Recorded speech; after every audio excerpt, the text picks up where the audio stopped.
Welcome, I'm Glen Anderson, producer and host of this TV series, Glen's Parallax Perspectives. This series explores a wide variety of issues related to peace, social and economic justice, the environment, and nonviolent social change. We especially provide opportunities for the public to hear voices and viewpoints that are rarely heard in mainstream media. Mainstream media, politicians, and culture see the world in conventional ways. The establishment is stuck in how they see the world. In order to solve problems, we need to see things differently. This TV series, Glen's Parallax Perspectives, can help us see things differently so we can solve problems at all levels, from the local to the global. This series is called Glen's Parallax Perspectives. Here's what the word parallax means. Put one finger in front of your nose and another finger farther away.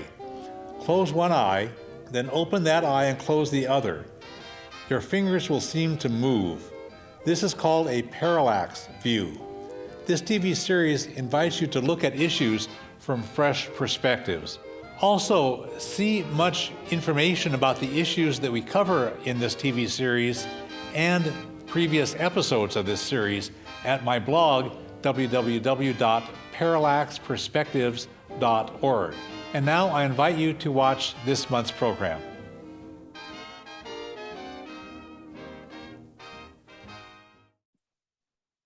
This month's interview on Glen's Parallax Perspectives will help you and other members of the public gain fresh knowledge and insights into foreign policy so we can move toward worldwide peace and fairness.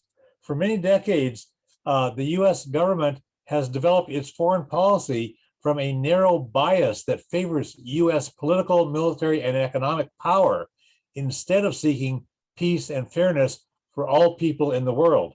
During this hour, we'll touch briefly on a great number of foreign policy problems, and we'll propose smart, sensible solutions. Two guests will help us explore the topic. John Feffer is a project director working on a variety of foreign policy issues at the Institute for Policy Studies, an exceptionally savvy nonprofit organization based in Washington, D.C. Their website is www.ips-dc.org. I enjoy reading John's writings. I've been reading them for a number of years, even before I recruited him as a guest for this interview. So welcome, John. Good to have you here. Thanks for having me on the show. Metta Spencer is a retired professor of sociology with a long and impressive history of working for peace worldwide. She has dual citizenship, US and Canadian. She lives in Toronto. She's been publishing Peace magazine for about 40 years, conducts worldwide interviews about peace issues, and hosts the website www.tosavetheworld.ca. Metta, good to have you here. Thank you. It's fun to be here. I've enjoyed serving or participating in the TV programs that you produce pretty much every day now, and I'm happy to have you as a guest on my program. So we'll have a good time here. Thanks. So I want to start with just a brief overview.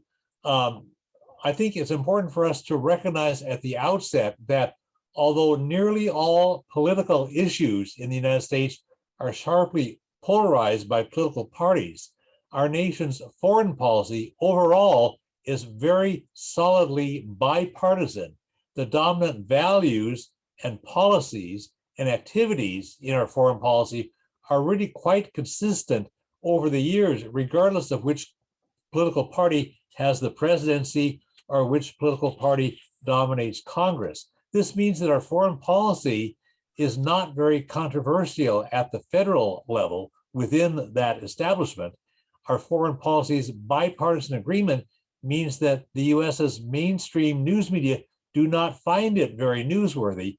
So our mainstream news media fail to inform the American people about important realities that underlie our foreign policy. And we will get into these in this program because we are not mainstream US news media. The mainstream news media pretty much support the dominant government policies and do not question them or the assumptions underlying them. John, when we were preparing for this TV interview, you mentioned the concept of American exceptionalism. I think that's relevant to what I said just now. Could you briefly say how you understand U.S. exceptionalism and how it fits into the context of this TV interview that we are starting? Sure. Well, I think it's a good example of what you were speaking of in terms of the underlying bipartisan consensus around American foreign policy. American exceptionalism has its roots in geography, the United States being, separated in large part from the rest of the world. History, the fact that the United States has not suffered the kinds of military attacks for the most part that the European countries, African countries, Latin American countries, we've not been invaded in recent memory at least.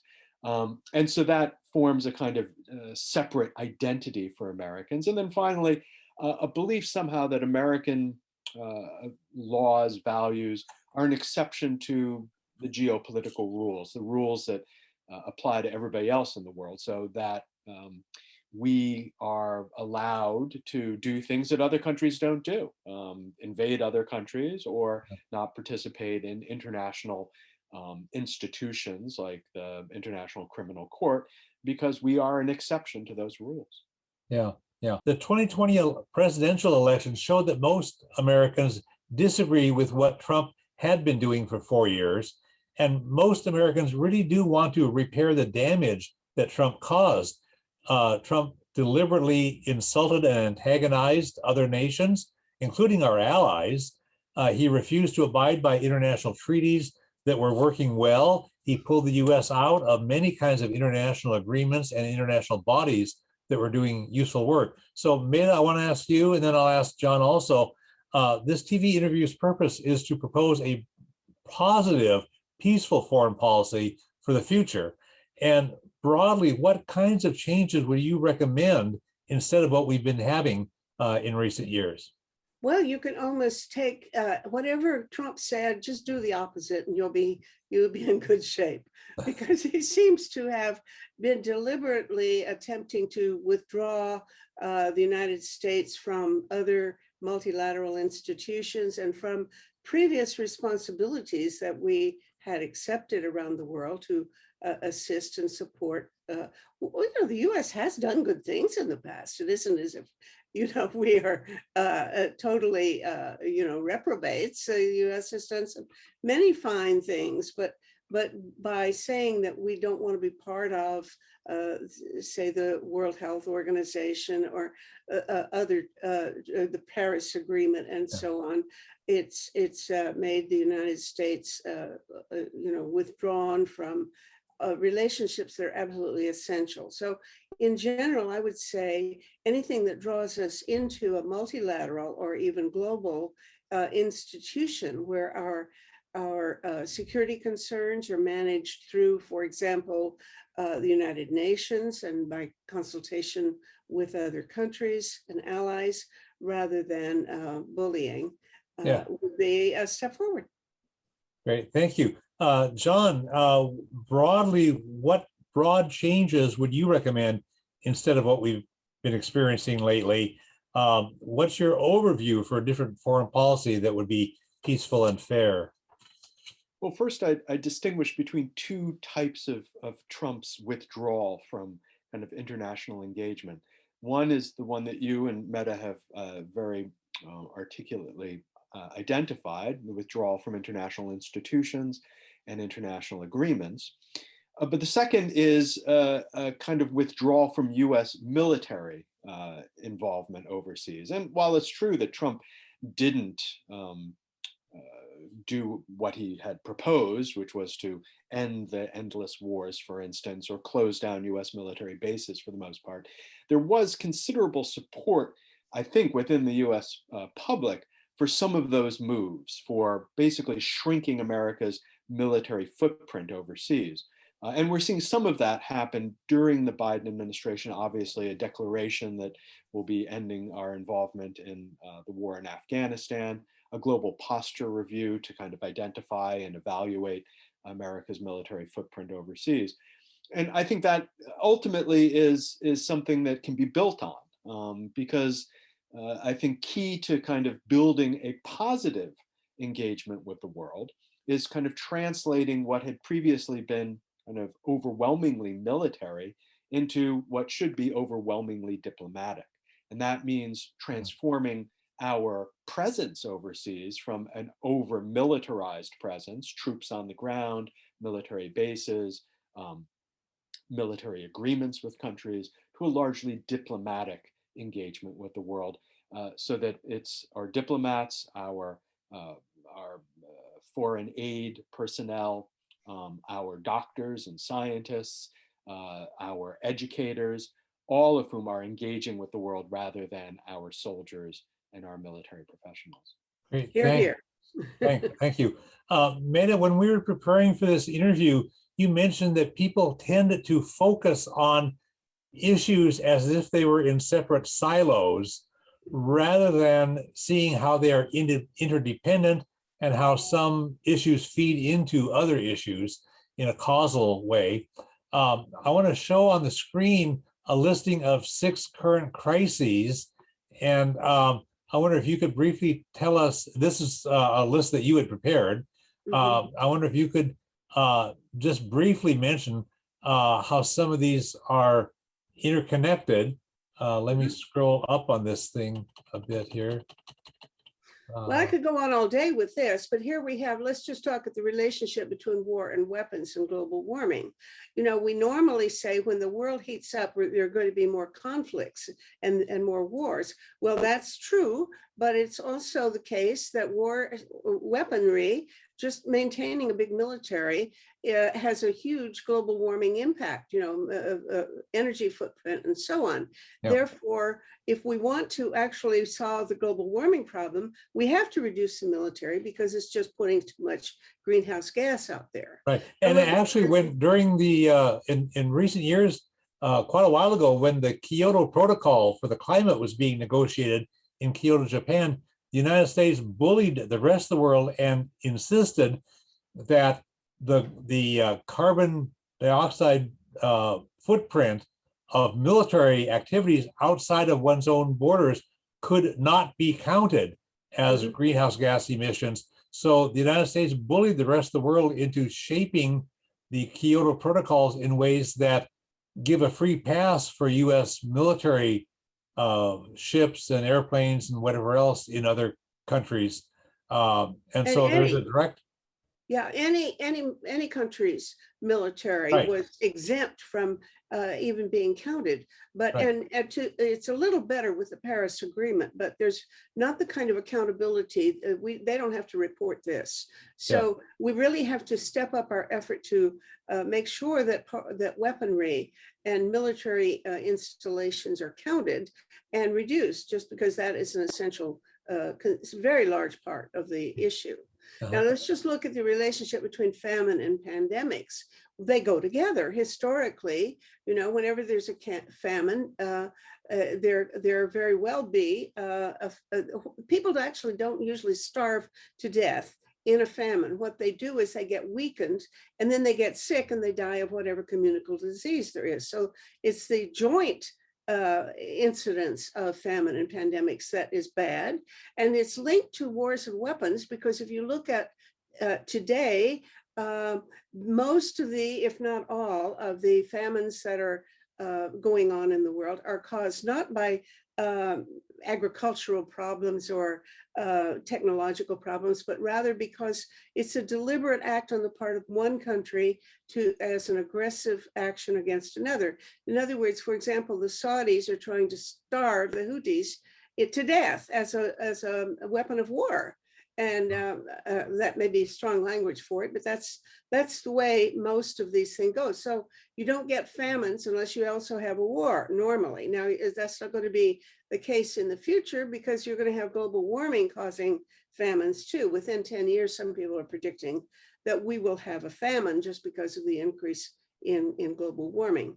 Well, you can see the connection with radioactive contamination. All of that is related to nuclear weapons. You wouldn't have, we wouldn't even have a nuclear industry if it weren't for the effort that people made to create nuclear weapons.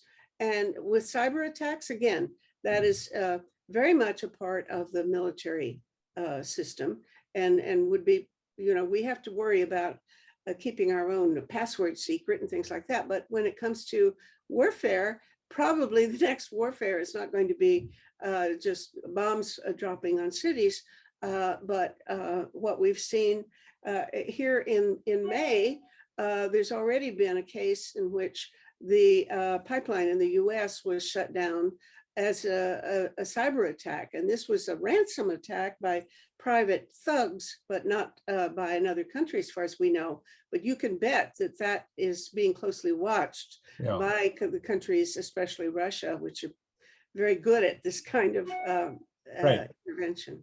Right, thank you. Our foreign policy does not exist in a vacuum. The government develops foreign policy for various reasons, including some good reasons and some bad reasons. John, I wonder if you could talk with us about what overall values, ethics, and principles you think should be guiding our foreign policy, regardless of whether those are driving it now. What should our foreign policy base itself on for ethics, values, principles? Well, I think to start off with, obviously, peace as a value, and as Metta has demonstrated, peace and the kind of condition of peace is kind of a necessary precondition for any kind of prosperity on this planet, for dealing with issues like pandemics, for dealing with issues like global warming. So peace is kind of an absolutely necessary first principle. Another, of course, would be justice, and economic justice.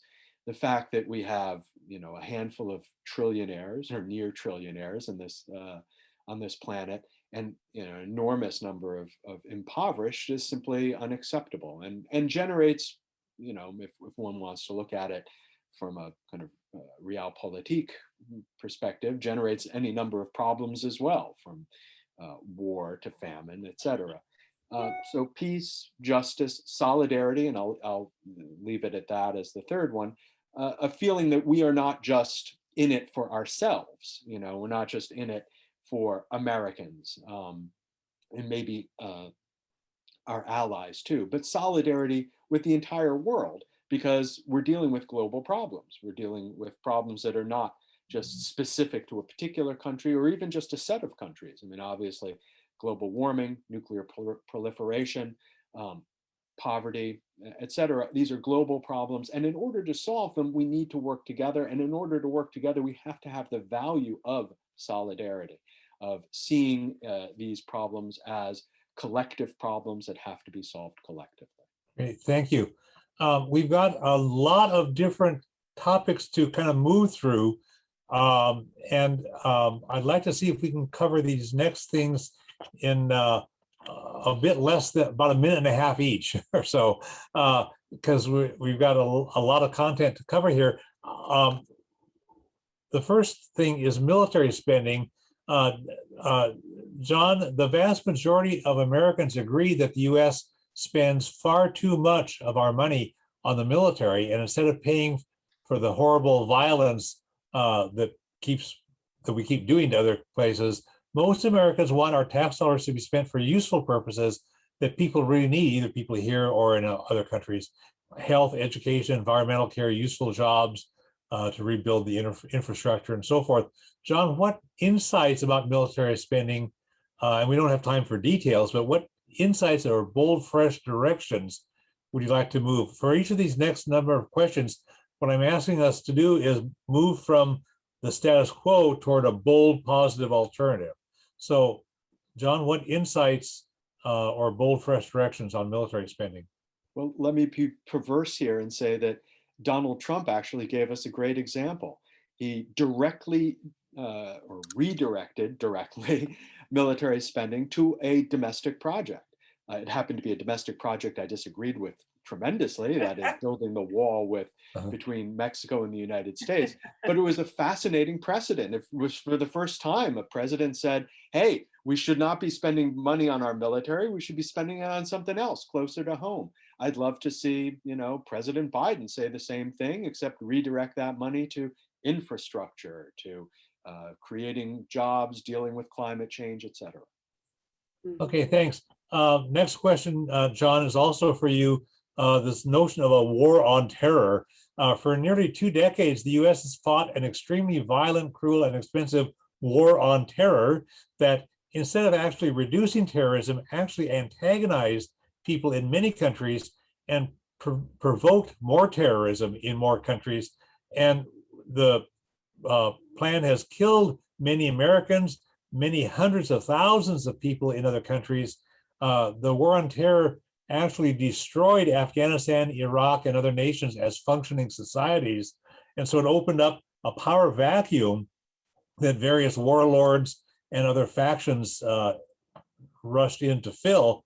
And there's really no aspect of the so-called war on terror that included any practical ways of solving the underlying problems.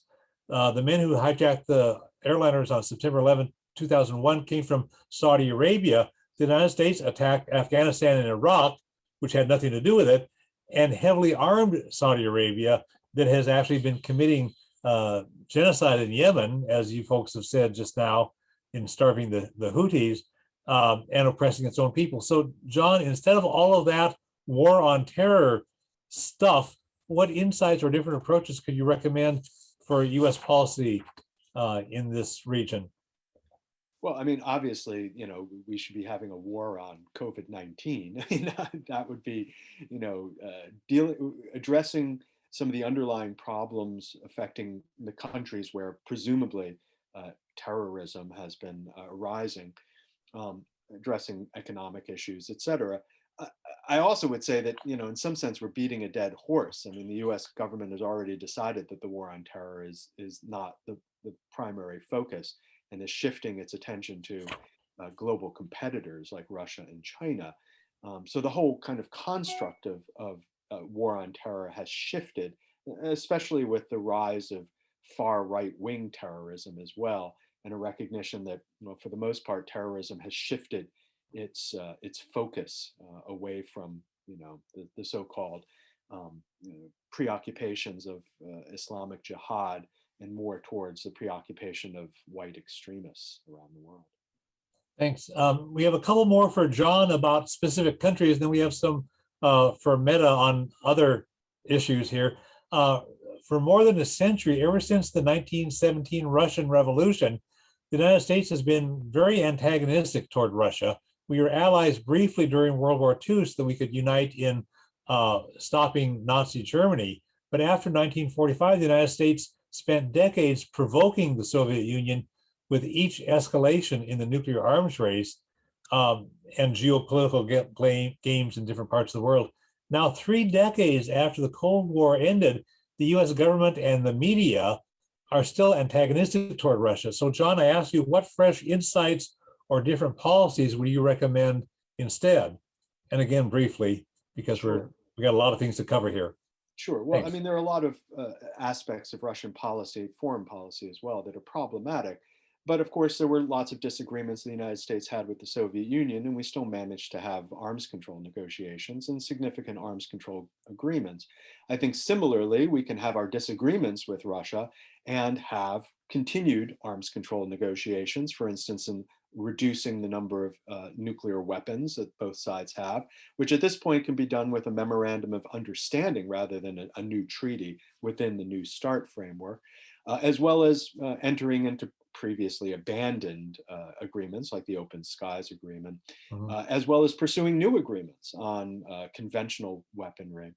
But also outside of arms control, we can have agreements on cyber attacks and cyber warfare, something that Vladimir Putin actually had put forward several years ago. And we can get agreements on environmental issues. We can get agreements on other countries, Afghanistan, Iran, et cetera. So I think there's plenty of opportunity for the United States and Russia to find common ground. Yeah, thank you. The other big bogeyman out there nowadays is China. The American people sort of lost confidence that the war on terror was a significant enough boogeyman for us. That kind of played out as being stupid, but the war on terror had replaced the Cold War as the enemy of choice, and now they are doing a pivot toward Asia, which really means especially lifting up China as the new enemy that we have to be ready to fight. And John, what fresh insights could you share about different policies for China? Well, similar to Russia, I mean, there are problematic aspects of Chinese policy, both domestically with respect to Hong Kong and Xinjiang, but also foreign policy in terms of its approach to South China Sea, et cetera. Nevertheless, again, as with Russia, there are ample opportunities for common ground, especially on climate change. I mean, the United States and China during the Obama administration negotiated a variety of agreements on clean energy cooperation, something that could be expanded under the Biden administration, and even more so agreements around areas of contestation throughout the world. I mean, the United States and China basically are fighting each other in the economic sense around access to raw materials, access to markets in Latin America, Africa, and Asia. And I think there needs to be some kind of code of conduct, if you will, negotiated between the United States and China that is for the benefit of all concerned, not just narrow economic interests of extraction industries. Uh-huh. The Korean War never ended. A ceasefire stopped the fighting, the shooting in the 1950s, but there never was a peace treaty that would formally end the war. So legally, we're still in effect at war in Korea. And the United States has been threatening North Korea with military violence, including nuclear weapons, since the 1950s for more than 2/3 of a century. And over the decades, the United States has attacked and overthrown many countries around the world, but none that have nuclear weapons. So I can understand why North Korea felt like they need to have their own nuclear weapons in order to protect their national security from attack by the United States. John, what insights would you share about North Korea, and how would you like to change US policies toward North Korea? Well, what I'd like to see is something comparable to the Non-Proliferation Treaty, in which there was a bargain made with the non-nuclear countries that they would forego nuclear weapons in exchange for essentially access to nuclear energy for civilian purposes.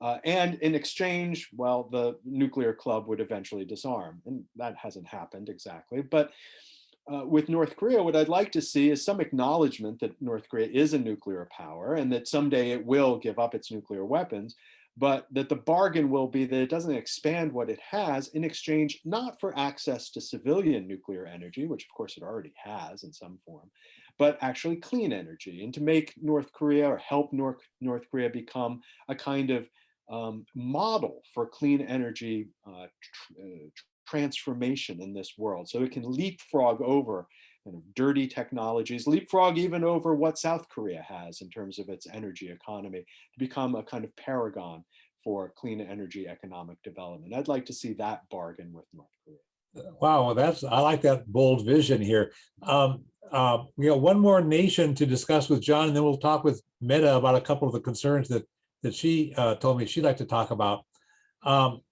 One of the non-nuclear nations that the United States and England overthrew was Iran in 1953.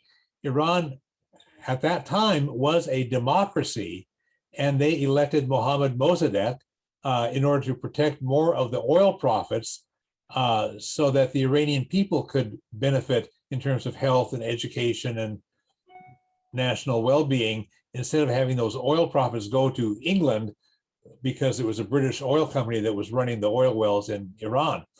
The British government and Eisenhower, the president of the United States, decided to overthrow Iran's democracy, which they did in 1953. They installed the Shah, a really brutal dictator, and the United States, Nixon and Kissinger especially, armed the Shah of Iran to be our thug in that region, because the United States found that putting a lot of ground troops into Vietnam was very unpopular politically. So in order to dominate the region around Iran, we just armed the hell out of the Shah and let him be our remote thug. But that didn't work. And the Iranian people eventually rose up and nonviolently overthrew him by a lot of protests, nonviolent protests. And when but the United States has been angry at Iran since 1979 because they kind of rubbed our nose into our violation of human rights and democracy. So Iran actually was complying with the Iran nuclear deal, but Trump pulled the US out of it, and Biden should be jumping back into it, but he's been dragging his feet. So John, what information, insights could you share? What would you recommend for US policy toward Iran? Well, right now, the United States and Iran are at loggerheads over a disagreement. Should the United States lift sanctions that have been largely imposed by the Trump administration against Iran before Iran actually scales back on some of the nuclear moves that it had made in terms of enriching uranium? So it's a question of, who's going to go through the door first. And that's been the disagreement. I mean, frankly, I think the Biden administration should, make the first move. And it should make the first move because we have a very narrow window. The Iranians are going to go to the polls very shortly to choose a new leader. The more or less moderate leader, Rouhani, has to step down because of term limits. And there's a good likelihood that we'll see a hardliner actually be elected, either someone from the military or even Ahmadinejad, who just recently registered again to be a candidate. Yeah. However, if the Biden administration is able to demonstrate through lifting of sanctions, through a kind of rejuvenation of the Joint Comprehensive Plan of Action, the nuclear deal, that the moderates within Iran can get the job done, can negotiate with the United States, can get those sanctions lifted, that's a big boost for the moderate camp. And that ultimately would be a boon for the United States moving forward. Yeah, the US policy of bullying keeps backfiring. When Trump really escalated his animosity toward Iran on the next election they elected hardliners in reaction to Trump. And they also started doing some uranium enrichment, not enough to be anywhere near bomb level, but just to sort of thumb their nose at Trump and the US. And we need to take the positive approach that you mentioned. I want to ask Metta about a couple things. You mentioned the climate already, and your global concerns that we discussed earlier here include the climate crisis. And you know that even the Pentagon recognizes that the climate crisis endangers the security of not only the US, but really the whole world.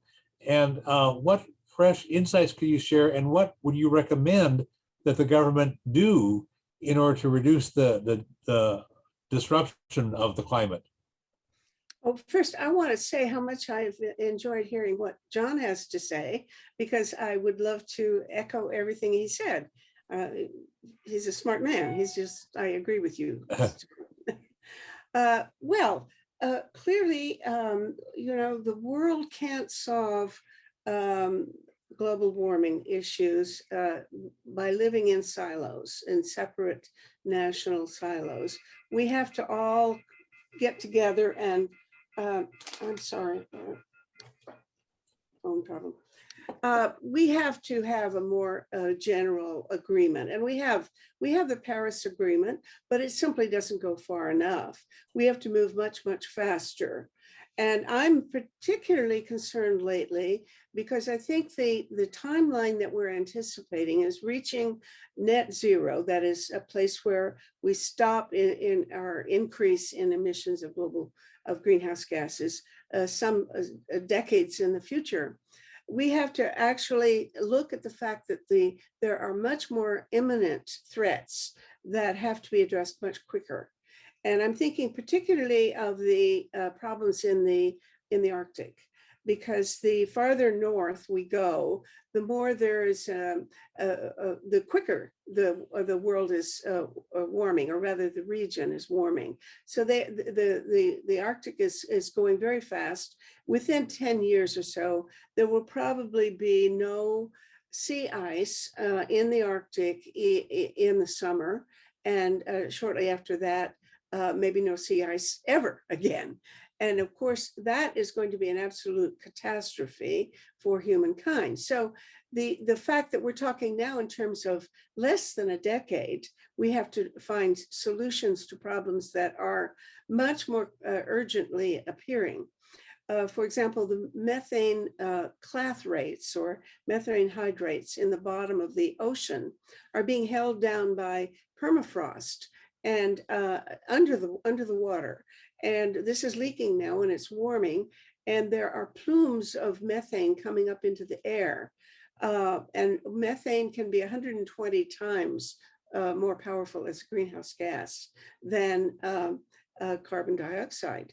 Therefore, this is a looming catastrophe, and we don't really necessarily have any good solutions to it. We're not even sure what could be done. I had a talk show yesterday about how we can remove methane from the atmosphere.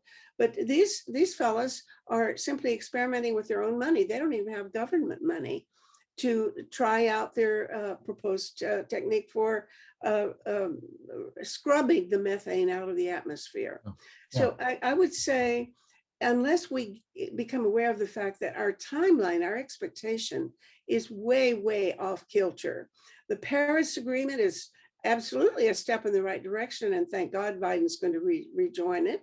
And that's absolutely essential, but that's a drop in the bucket compared to the amount of changes that we're going to be needing to make. And what I've been reading lately is that almost all nations are far behind what they had promised in the Paris Climate Agreement, and even a lot of these where I live, a lot of the projections are kind of vague. Well, by 2035, let's do this, or by 2040, let's do that.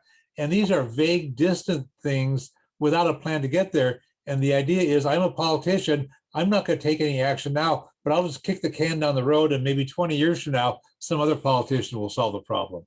I want to ask you, Metta, about hunger and famine. You mentioned this before when we listed 6 really crucial issues, and we are tight on time. Could you mention anything briefly about fresh directions you'd like the United States to take to actually deal with hunger and famine? And we are tight on time. We need to move through a number of things here.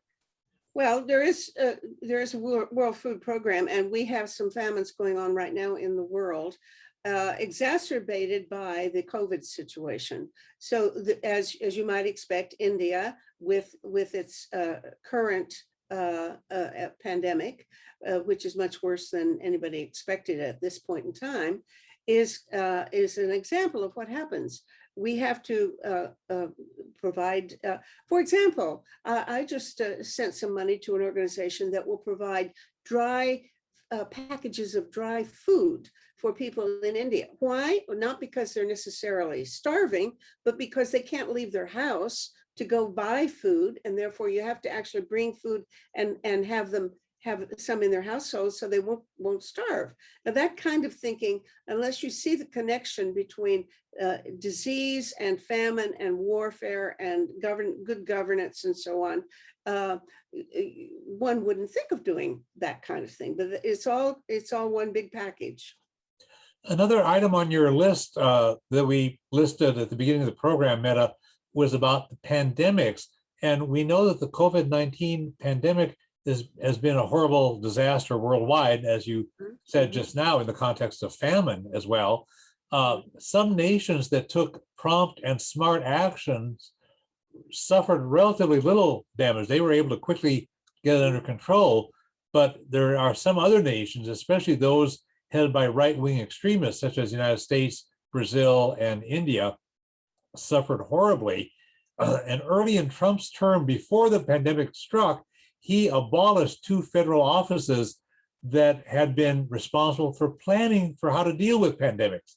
So he got rid of that preparatory planning function. And then when the COVID-19 pandemic arose, he refused to act responsibly. At first, he denied that it was happening, and then he mismanaged it. And he, instead of letting scientists and medical professionals guide policy, he turned it over to right-wing politicians like Mike Pence and corrupt political and corporate cronies. The United States developed the world's worst record of infections and deaths on a per capita basis. And he also stopped funding the World Health Organization and pulled the US out of it. Isolationism is not the remedy for this. We need to work, as you folks have both been saying, work with other nations on things. In terms of the US's role in the world, Metta, could you add anything else beyond what we've said? And then we'll move on to a couple of topics with John. Well, I have to say that the thing that worries me as an underlying factor beneath a number of these concerns is the spread of a kind of populist orientation which fears and feels hostility toward elites. And I think that explains the attitude of opposition to science, that these smart ass scientists are not going to tell me what to do, you know, kind of thing. And the rise of that attitude in the US, but also in other countries, is, I think, a fundamental cause of this deplorable policy, which has been, it's not just the US, even Canada, disassembled a system that was working very, very well to catch diseases, pandemic, virus, new diseases before they became pandemics. And so many countries, you see this in India, what has happened under Modi and so on, and Brazil, Bolsonaro, and so on. These people are backed up by and brought to power by an attitude of opposition to what they consider elites in society who have, they think, too much power. So if you just oppose science, you're going to get your way and you're going to protect your own backward culture. And I think that is a tragic attitude, which I don't actually have a very good solution to how to overcome that. But I think we have to put our focus on making it obvious that people need to refer to evidence and facts and truth when they're developing policies. And that goes for disease control as well as anything else. We've early in the Trump administration, a number of Trump people disparaged the whole notion of truth. They put out lies and called them alternative facts. So, John, I wonder if you could follow up on some of this regarding the increasing power of right-wing extremists running national governments. You mentioned this when we were preparing for the interview, and we've talked about it a bit now, and we are tight on time. Could you mention something just briefly about that? And then we have to move on to some solutions that Metta has recommended for a variety of issues. So, John? Yeah, well, I think as Metta pointed out, we've seen a kind of rise of right-wing populism for three primary reasons. One, a rejection of neoliberal economics, kind of laissez-faire reduction of government involvement in the economy, the emergence of monopoly corporations. A second, a rejection of political elites that have been aligned with that economic program. And third, a kind of cultural program which has been aligned with essentially white nationalism, belief somehow that people out there are determined to replace the quote unquote indigenous whites of majority white countries. So those three kind of factors, economic, political, and cultural, have combined to propel a number of right-wing populists into power. Brazil, the United States, obviously with Trump, Orban in Hungary, but also to buttress existing what I consider to be right-wing leaders like Putin or Erdogan or even Xi Jinping. in which the cultural imperative of white nationalism is simply translated into the nationalism of that particular country, Han nationalism in China, the majority in Turkey against the Kurds, and so on. So this is even though Trump was defeated in the last election, and that certainly has taken the air out a little bit from the kind of the global bandwagon effect of right-wing nationalism, we still see that this is a powerful trend worldwide, and liberal elites, to the extent that they are failing to address major global issues, will only feed into that, unfortunately. Right. I think that's an important point for mainstream Americans to pay attention to, that last thing that you said. We have to deal with these underlying problems, or else they will be exploited by people who have a right-wing extremist agenda. I wonder if we can move on to something that Metta had mentioned earlier in the program, and you have a screen share to bring up if we can. When we were preparing for the interview, you mentioned that in 2018, you organized a 2-day conference that you called How to Save the World in a Hurry. And you produced a platform with 25 proposals that deal with the 6 global threats that we mentioned early in this interview. And can you, we are very tight on time, but if you can just like scroll through here and hit a few highlights of some of these bold proposals, these are the kinds of things that we want to lift up on this in this TV interview now. Go ahead, Metta.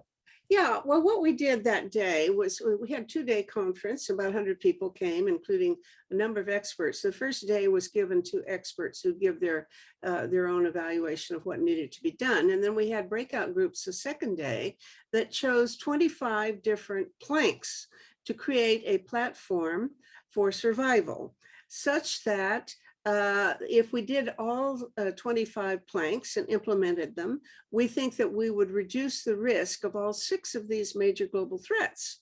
And so I won't run through them completely, but you'll see they don't all have the same number of planks. War and weapons, we've got 6 different planks. If you want to see this platform for survival, please do go to our website, to savetheworld.ca, where it occupies a prominent place, and you can endorse it and use this platform for your own purposes if you wish. I will also post that to my blog. So at the end of my program here, I'll mention how to connect with my blog, and we'll post this there as well. Thank you.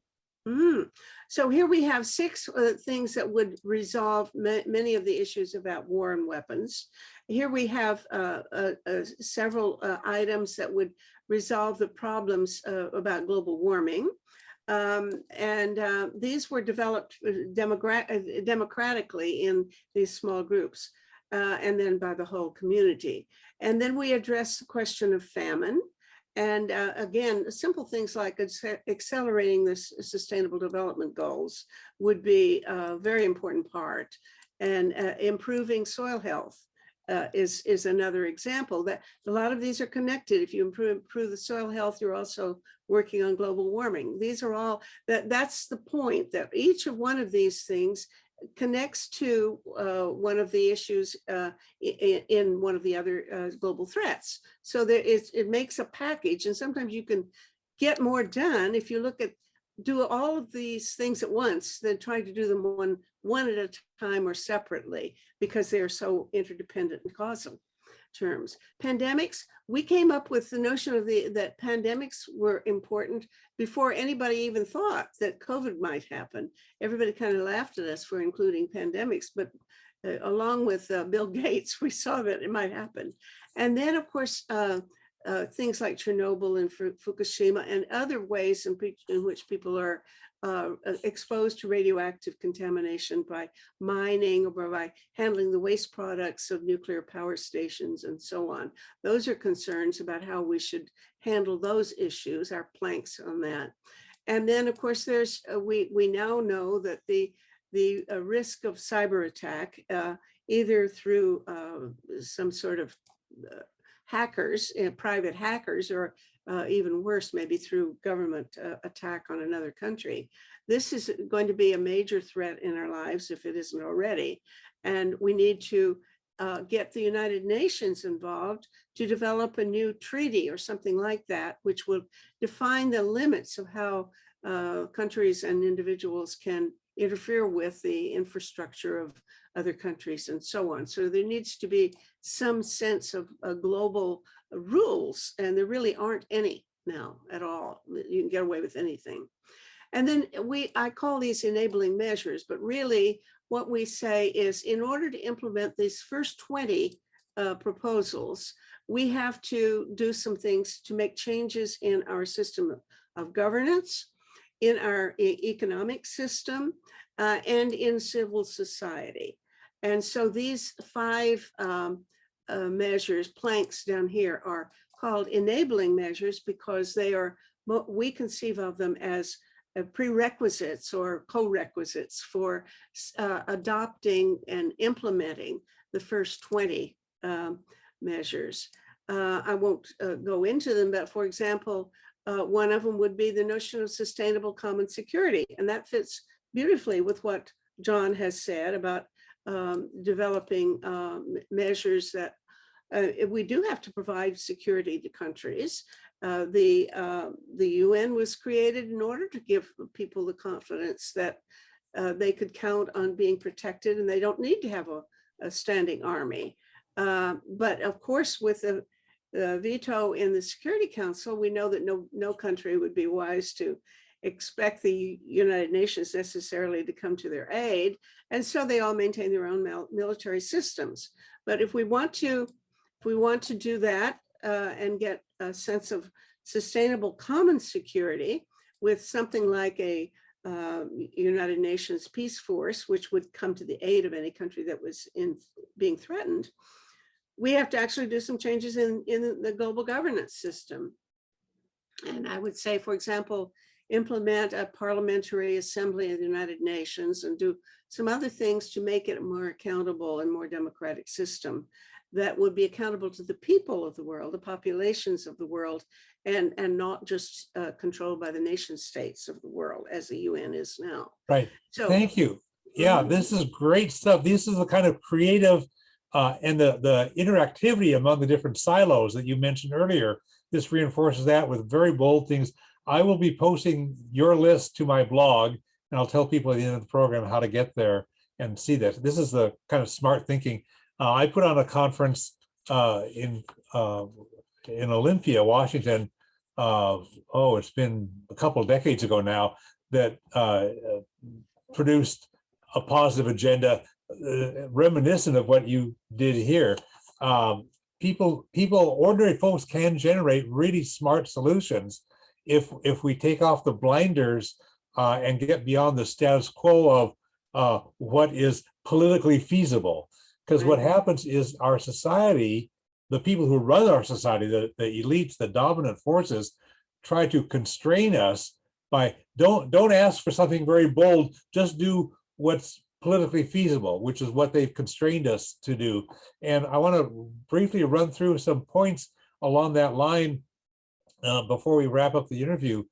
During the interview here, we've been critiquing the status quo, and we've been sharing fresh insights and recommendations for how to change US foreign policy. We've been urging the American people and our national government too to think differently. People need to think outside the box. We need bold, peaceful paradigm shifts to completely rethink things beyond the constraints that have been imposed upon us. So we have to look at a number of things. I want to run through a list of ways to help people see a wider vision that can open up new possibilities so we can push from the grassroots up for fresh, bold changes and create a new foreign policy that supports peace and fairness for everybody, instead of a foreign policy that's designed to strengthen the United States' domination over the rest of the world. So we really can make positive goals start to become politically feasible when we generate that kind of a grassroots movement. So we have to change that. Metta had mentioned the concept of common security when we were talking on the phone in advance of the interview. We have to look at common security instead of looking at security as a zero-sum game where we make our nation secure by making other nations insecure. None of us is secure until really all of us are secure. And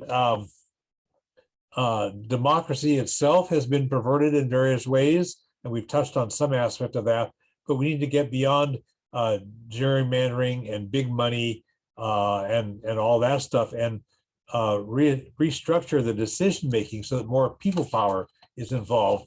I know in Porto Alegre, Brazil, quite a number of years ago, they created a citywide method that actually engaged the people of Porto Alegre, Brazil, in shaping their city's municipal budget. And I don't know exactly how they did it. I read about it. I don't have the facts in my head. But anything that generates smart people power organizing to devise public policy would be a good way to go. We need to make corporations more accountable to us, because they really are anti-democratic in how they function. I'm glad that Metta mentioned reforming the United Nations. There are ways to make it better. The General Assembly actually is profoundly democratic in that it's one nation, one vote, as opposed to the Security Council, which is dominated by a few nations that have nuclear weapons and veto power. But Metta's suggestion for a parliamentary system that is people-based, not just nation-based, would be an even greater reform for democracy. There are other things that we can do, including promoting nonviolent ways of conducting national defense. And at some point in the future, I want to do a TV program on that, because it really is quite workable. We have to get beyond the notion that the United States must be the leader of the world. No nation should be the leader of the world. We need to have an egalitarian world community. The Olympia Coalition to Abolish the Nuclear Weapons conducts a series of 4 class sessions in our course titled Nuclear Weapons Nowadays, What You Can Know and Do. And we really do inform people about nuclear weapons, and we do help empower people to see how we can change things. Typically, when people hear the term national security, they think, oh, we got to have a bigger military and we got to have more weapons. But actually, security is not a zero-sum game. Like I said earlier, we would be more secure if nations had clean environments, fair economies, honest democracies, human rights, social justice, rather than have those get perverted by big power nations like the United States and some others that have been abusing smaller and poorer nations. The United States is not secure when 500,000 Americans are homeless. The United States is not secure when more than 20 million people lack any kind of health care. So if we really want national security, let's make sure we take care of people who are suffering. Let's make sure we take care of our environment and our clean water and clean air and so forth.